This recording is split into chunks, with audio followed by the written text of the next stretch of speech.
let's get back into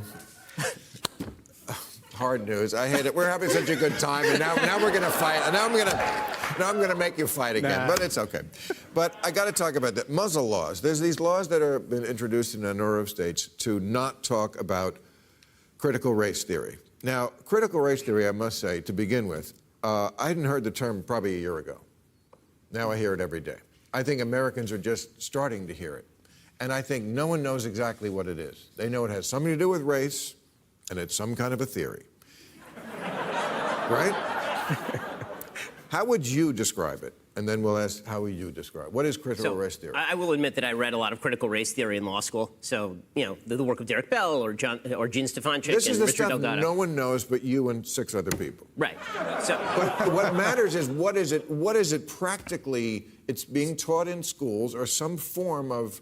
Yes, there's a certain sort of crystallized version of it that is a lot less complex than what critical race theory actually is. But critical race theory essentially argues that racism is baked into all the systems of American society and that any sort of neutral system is, in fact, a guise for racial power.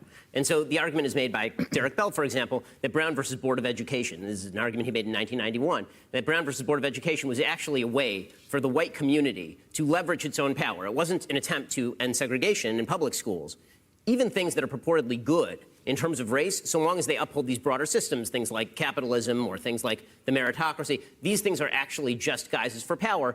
And so what that boils down to in sort of practical terms is all disparity equals discrimination. If you can see any stat where black people are underperforming white people, this means the system was set up for the benefit of white people and that white people have a duty to tear down these systems in order to alleviate the racism that's implicit in those systems. When it comes to schools, what this tends to boil down to is kids who are white have experienced privilege because the system was built for white people, and we have to change the standards. Right. Now, okay, well, so Malcolm, you tell me your definition. Oh, I agree with everything he just said. Oh, great.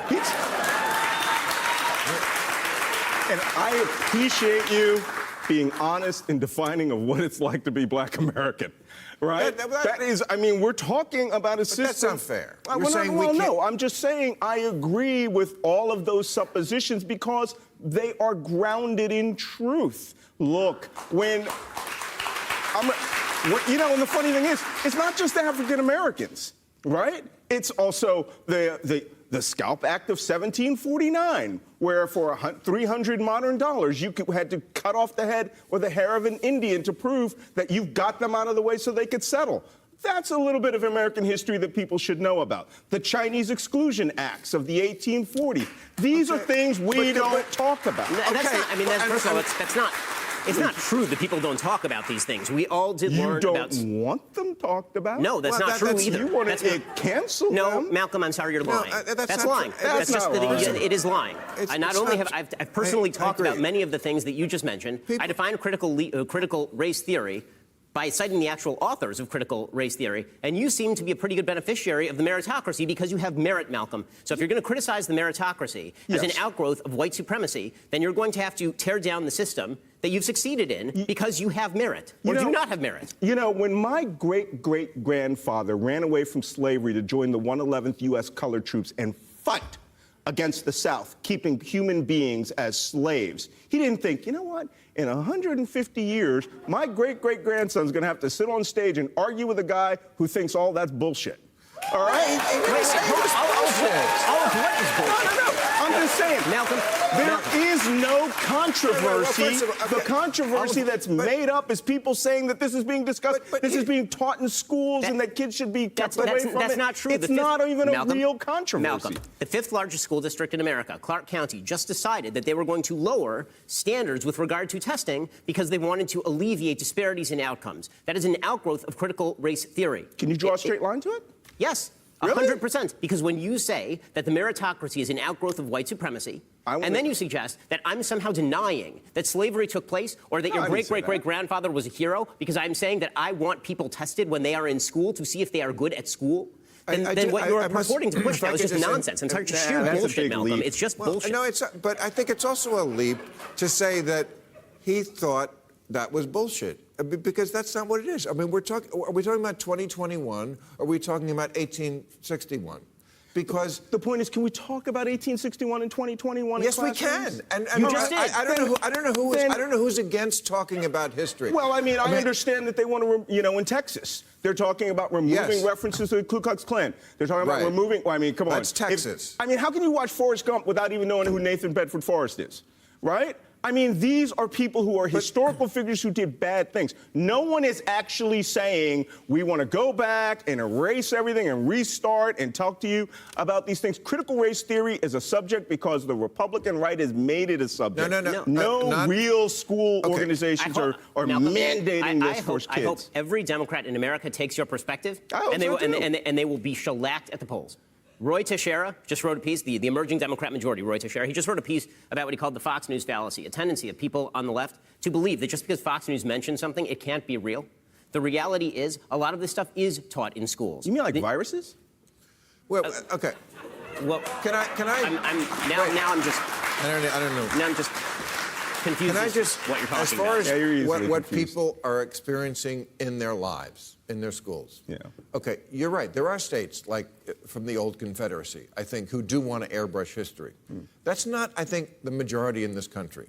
If you ask me critical race theory, if you say, does that mean teach history unvarnished? I would say yes. Then I'm totally for critical race theory.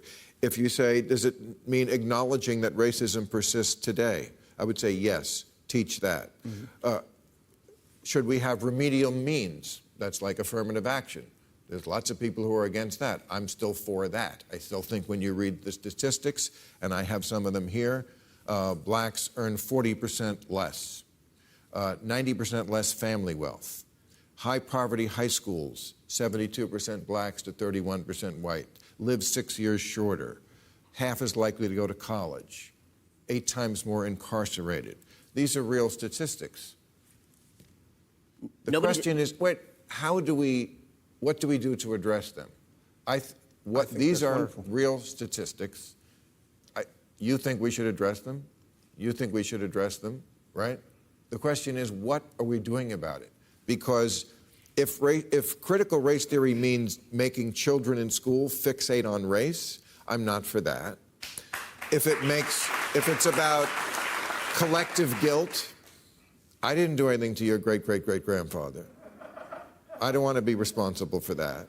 If it's about, a toxicity of just from being born white, if it's about dividing everybody into oppressor and oppressed and oppressor, I'm not for that. So there are things that are being taught and are going around that I'm not for, that if that was critical race theory, I wouldn't be for. I agree with you, and I don't think that's critical race theory.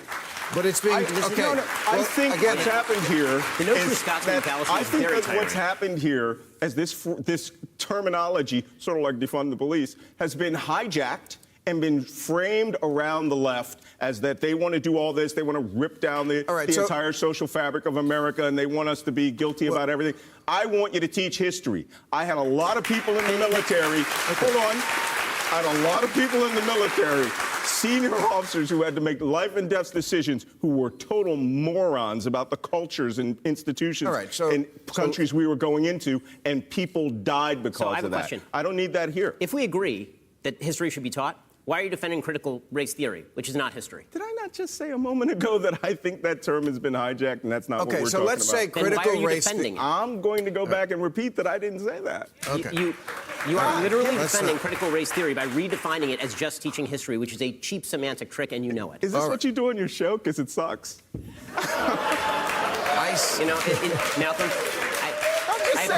Malcolm, I appreciate that, but I will comfort myself tonight by sleeping on my bed made of money. I'm sure we have an adult. I'm sure we have another adult subject to talk about. Well, how about that Andrew Cuomo? I tell you, he's.